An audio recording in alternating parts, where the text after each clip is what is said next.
Gênesis capítulo 12, versos de 1 a 3.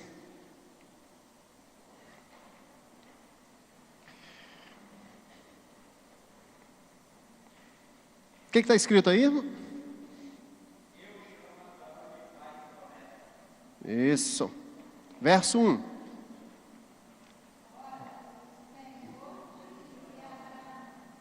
Sai-te da tua terra, da tua parentela, da casa de teu pai, para a terra que eu te mostrarei, e far-te-ei uma grande nação, e abençoar-te-ei, e engrandecerei o teu nome, e tu serás uma bênção. E abençoarei os que te abençoarem, e amaldiçoarei os que te amaldiçoarem. E em ti serão benditas todas as famílias da terra. Muito bem. Se eu perguntaria a você, o que é que Deus quer falar com a Igreja Batista Aquidabã com a leitura desse texto? E se você pensasse um pouquinho, você ia dizer alguma coisa aí da sua cabeça, né? Eu diria alguma coisa aqui, nós diríamos, e então nós teríamos muita coisa para dizer. Mas, irmãos, a primeira coisa que eu gostaria que você entendesse é que Deus não poderia abençoar Abraão se Abraão continuasse onde ele estava. Entendeu? Deus não poderia abençoar Abraão se Abraão continuasse onde ele estava. E aí eu quero trazer essa lição para nós hoje. Igreja Batista do Aquidabã, o que Deus tem para fazer com essa igreja, Ele não pode fazer se a igreja não tiver consciência para onde ela deve ir para receber as bênçãos do Senhor. Numa lição mais individual, você precisa sair do que você é e precisa parar de confiar no que você tem. Deus é Deus. Então preste atenção, o Senhor quer que você caia fora de quem você é e que você dependa dEle. Segundo, o Senhor quer que você não pense que as coisas que você tem são as coisas que você precisa para que Deus te abençoe. Não confie nisso. Por quê? A história de Abraão, irmãos, dá conta disso. E Deus mandou, sai Abraão, deixa tudo que está aí. E eu vou te mostrar uma terra para que você seja abençoado. E aí eu quero destacar aqui algumas coisas rapidamente. Primeiro, o Senhor diz para ele, sai daí. Segundo, far-te-ei uma grande nação, abençoar-te-ei e engrandecerei o teu nome. Olha bem, irmãos, Deus não está dizendo a Abraão que vai dar riquezas a ele. Dá para você entender que tudo que Deus está prometendo a Abraão são bênçãos, mas não são bênçãos materiais. Pelo menos aqui não está claro assim, tá bom? Essa é a lição que eu queria deixar com os irmãos nesse texto de Gênesis 12, de 1 a 3. Agora abre a sua Bíblia ainda, no mesmo capítulo, no verso 7.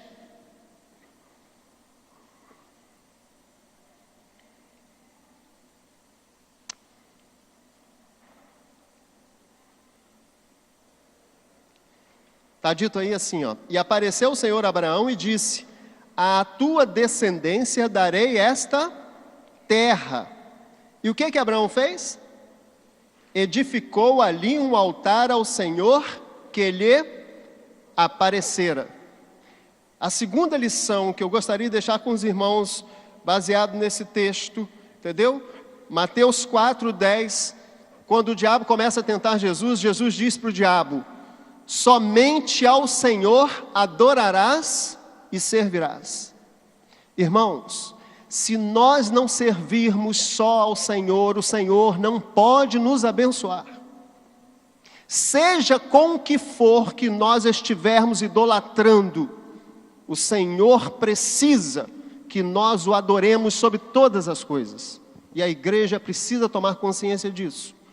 Nós precisamos adorar só ao Senhor, a mais ninguém. Não existe nada nesse mundo que eu deva adorar a não ser ao Senhor.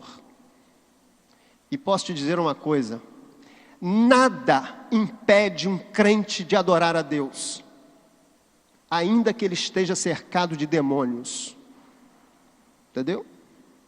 Ainda que a sua vida seja cheia de problemas, ainda que o teu coração ameace parar e você tenha que cortar o peito para consertar o seu coração, mande o Senhor para mim ou para você o que Ele mandar, é a Ele que você tem que adorar. Nada, irmãos, pode nos impedir, porque é Deus quem deve ser adorado e quem deve ser servido. E Abraão faz o quê? No verso 7, ele edificou um altar. Igreja Batista Aquidabã, membros da Igreja Batista Aquidabã, você precisa colocar a sua vida, a minha vida, precisa ser um altar do Senhor. Se a minha vida não for um altar do Senhor, o Senhor não pode ser edificado na igreja que eu pertenço, em hipótese nenhuma. Se você não é um crente de verdade que esteja buscando o Senhor não pode te abençoar, porque você precisa ser um altar do Senhor. Nós precisamos, irmãos, prezar Deus acima de todas as coisas. E o Senhor quer fazer isso com a sua vida, Ele quer fazer isso com a minha vida. Você não pode impedir o Senhor de fazer isso. Abra sua Bíblia lá em Gênesis 3, 13, de 14 a 17. Enquanto você abre aí, Gênesis 13, de 14 a 17.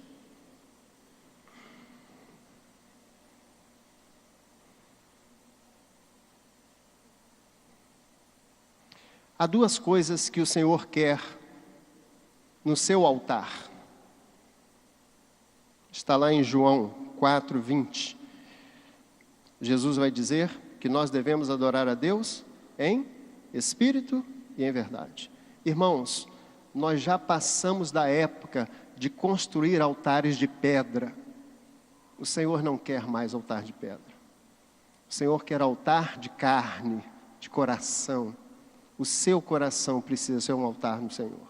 O meu coração precisa ser um altar do Senhor. Gênesis 13, 14 a 17, o texto diz assim: E disse o Senhor a Abraão, depois que Ló se apartou dele: Levanta agora os teus olhos e olha, desde o lugar onde estás, para o lado do norte, do sul e do oriente e do ocidente. 4 cantos da terra. Porque toda esta terra que vês, te hei de dar a ti e a tua descendência para sempre. E farei a tua descendência como o pó da terra, de maneira que se alguém puder contar o pó da terra, também a tua descendência será contada. Levanta-te, percorre esta terra no seu comprimento e na sua largura, porque a ti darei. Quero destacar nesse texto 3 coisas. Deus disse para Abraão: olha. Deus está chamando Abraão para olhar o quê? Deus está chamando Abraão para olhar o quê? Para olhar o quê, irmãos? A terra. Agora, irmãos, se Abraão estivesse lá em Ur dos Caldeus, ele conseguiria ver a terra que Deus está pedindo a ele que olhe? Pediria? Ele poderia olhar? Em hipótese nenhuma, irmãos. Irmãos, as bênçãos que essa igreja pode ver, ela só pode ver se ela for para o lugar que Deus quer que ela vá. Como Abraão saiu de Ur dos Caldeus e agora está olhando para a terra, irmãos, toda a terra. E Deus diz: olha, esta terra. Preste bem atenção, irmãos. É impossível ver o que Deus quer para a minha vida, para a sua vida, para a vida da igreja, se você não estiver numa atitude espiritual que possa ver. Entendeu? A sua condição espiritual dependendo de como esteja, te impede de ver o que Deus tem para esta igreja. Não tem como ver.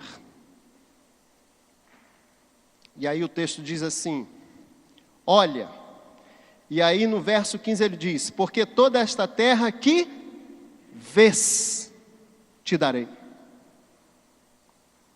E a minha pergunta, irmãos, é a seguinte, Eliseu, presidente em exercício da igreja, o que é que o Senhor está te mostrando desta igreja? O que é que você vê? De onde é que você está? O que é que eu estou vendo, irmãos? Irmãos, eu estou orando a Deus porque eu preciso ver. Eu quero ver algo que o Senhor tenha para essa igreja. E eu quero poder dizer para essa igreja, irmãos, eu estou vendo isto. Enquanto estou na presidência, né? Porque quando vier outro presidente, então, que ele veja, em nome de Jesus. Mas eu preciso ver, irmãos. Eu estou pedindo ao Senhor, Senhor, me dá que eu possa ver. Mas o Senhor está me dizendo, sabe o quê? Ele está me dizendo, Eliseu, você ainda não pode ver o que eu quero dar para a sua igreja. Você não está pronto. E uma das coisas que mais me impede de ver, irmãos, é o meu coração. Frequentemente eu me pego, irmãos, com coisas no coração que eu não posso ter. Eu não posso ter. Entendeu? O Senhor precisa, sabe? Isaías vai falar de Jesus Cristo, ele vai falar de Cristo como um sacrifício, e ele diz o quê? Que Cristo foi moído por nós. Eu não estou moído ainda como eu preciso para ver. Não estou. Entendeu? Talvez você também não esteja, mas eu não quero falar de você porque eu preciso falar de mim. Eu vivo comigo. Não é mesmo? Eu vivo comigo. E eu estou dizendo isso, irmão, não é porque eu estou em pecado, não. Eu estou dizendo isso porque eu desejo, em nome de Jesus, irmãos, que nós cheguemos a um nível espiritual para que a gente possa dizer dessas coisas com mais propriedade, sabe?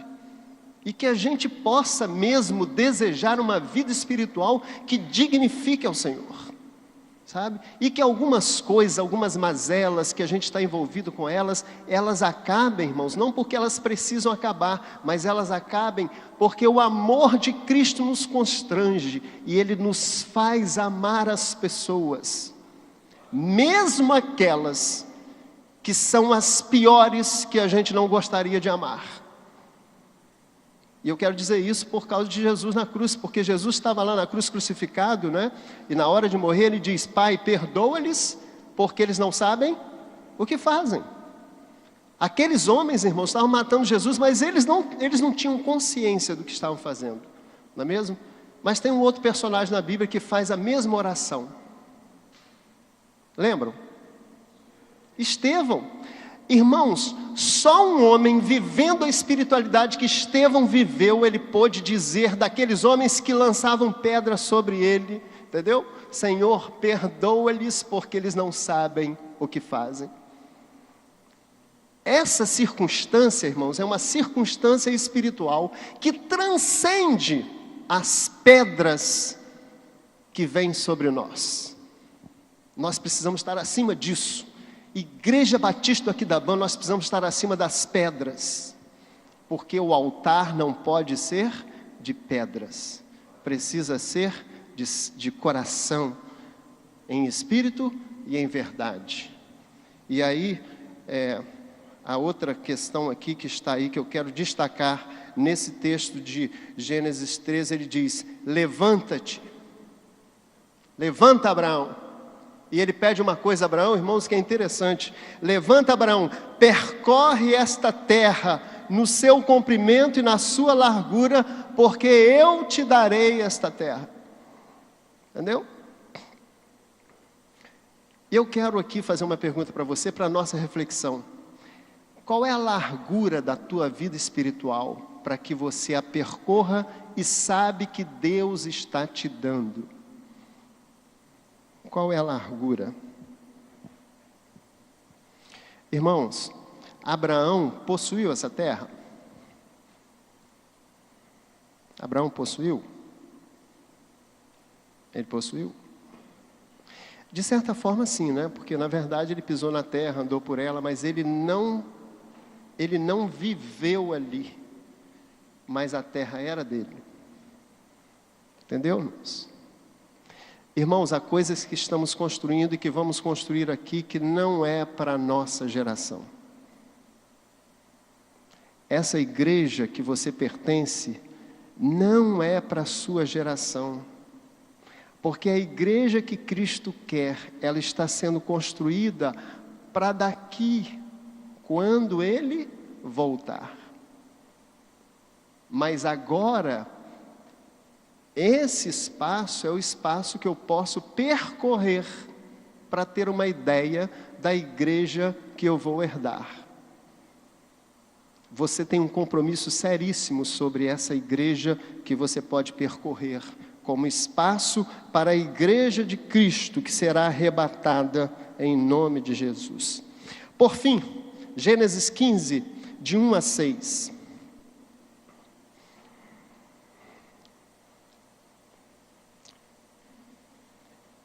Até aqui nesse verso, Deus aparece para Abraão 4 vezes. Ele vai aparecer mais outras vezes, né? Mas para a nossa meditação nessa noite, essa é a quarta e a vez conclusiva. Depois dessas coisas, veio a palavra do Senhor a Abraão em visão, dizendo: não temas, Abraão, eu sou o teu escudo, o teu grandíssimo galardão. Então disse Abraão: Senhor Deus, que me hás de dar, pois ando sem filhos, e o mordomo da minha casa é o Damasceno Eliezer? Disse mais Abraão, eis que não me tens dado filho, e eis que eu nascido na minha casa, e eis que um nascido na minha casa será o meu herdeiro. E eis que veio a palavra do Senhor a ele, dizendo: este não será o seu herdeiro, mas aquele que de tuas entranhas sair, este será o teu herdeiro. Então levou fora e disse: olha agora para os céus e conta as estrelas, se a podes contar. E disse-lhe: assim será a tua descendência. E aí, irmãos, o verso 6 coroa esse texto e essa meditação, porque o texto diz: e creu ele no Senhor e imputou-lhe isso por justiça. Entendeu? Justiça. E aí eu quero considerar algumas coisinhas aqui. Primeiro, irmãos, Abraão, Deus faz uma promessa a Abraão, e Abraão olha para quem? Abraão olhou para quem? Ele olha para Eliezer. Irmãos, Eliezer não era filho de Abraão. Eliezer era mordomo. E Abraão, olha bem, irmãos, a promessa que Deus está dando a Abraão, Abraão pensa que ela vai se cumprir com Eliezer. Queridos, a nossa visão é tão míope, é tão pequena, que a gente não consegue entender a transcendência de Deus acima das coisas que nós estamos olhando com os olhos. O Senhor tem coisas para te dar que são muito maiores do que aquilo que você está vendo.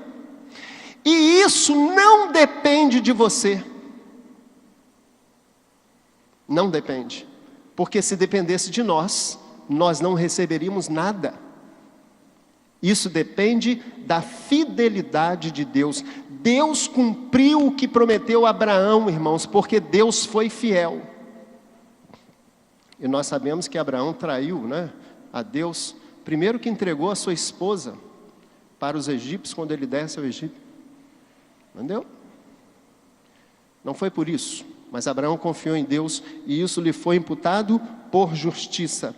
A tua bênção virá das tuas entranhas. E o que o Senhor quer nos ensinar com isso? E aí eu preciso dizer, porque esse é um culto de oração. Irmãos, enquanto as orações que nós estamos fazendo não sair das nossas entranhas, o Senhor não vai ouvi-las. Deus não está querendo ouvir as suas orações por causa das tuas necessidades. Ele quer que a tua oração saia das tuas entranhas, como se fosse teu filho. Entendeu? A oração precisa vir lá de dentro. E você pode estar falando o seguinte: mas Eliseu, quem é você para saber da minha oração? Eu não sei da tua oração. Eu sei que Deus atende orações que vêm das nossas entranhas. E o que eu pergunto para a nossa reflexão é: irmãos, nós temos orado de formas que a gente tenha convicção de que as nossas entranhas estão dizendo ao Senhor aquilo que Ele está prometendo? Segundo, a tua bênção virá da tua intimidade com Deus. Entranhas significa que eu preciso ter intimidade com Deus. O Senhor quer isso, Ele deseja isso. Ele vai te dar condições para que você tenha intimidade com Ele. Busque o Senhor, em nome de Jesus. O que Deus tem para você é maior do que aquilo que você pensa que é teu. O que Deus tem para você é maior do que aquilo que você pensa que é seu.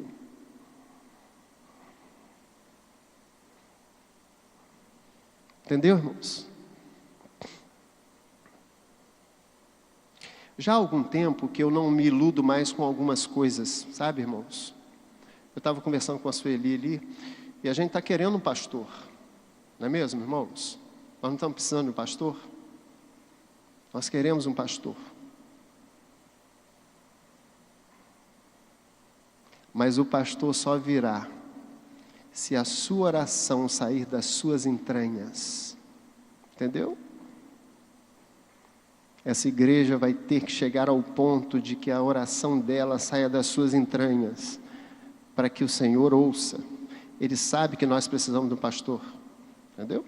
Ele sabe, com certeza. Deus sabe todas as coisas. E o seu desafio, o meu desafio, o nosso desafio como igreja é viver de tal forma que nós coloquemos as nossas entranhas diante do Senhor, e de formas que Ele não veja mais nada, que Ele não veja nada que possa impedir de ver o meu interior e do meu desejo. E aí, veja bem, irmãos, nós estamos querendo um pastor. Irmãos, eu acho que nós precisávamos desejar ser mais crentes do que ter um pastor. Não é mesmo? Nós precisamos ser mais crentes do que ter um pastor. Entendeu? Eu não estou falando essas coisas aqui para te desanimar, não. Eu estou dizendo, irmãos, que o Senhor é um Deus de profundidade. E se nós queremos estar em comunhão com Deus, nós vamos ter que mergulhar nessa profundidade de Deus, para que nós experimentemos nele o que é que Ele quer revelar com a sua fidelidade, com a sua vontade. E nós então vamos ter que experimentar isso, em nome de Jesus. Entendeu? Nós vamos ter que experimentar isso. E aí eu tenho um desafio para você, voltando lá ao primeiro texto. Sai do que é você e deixe o Senhor trabalhar na sua vida. Pare de confiar nas coisas que você tem e lance a sua confiança no Senhor. Em nome de Jesus.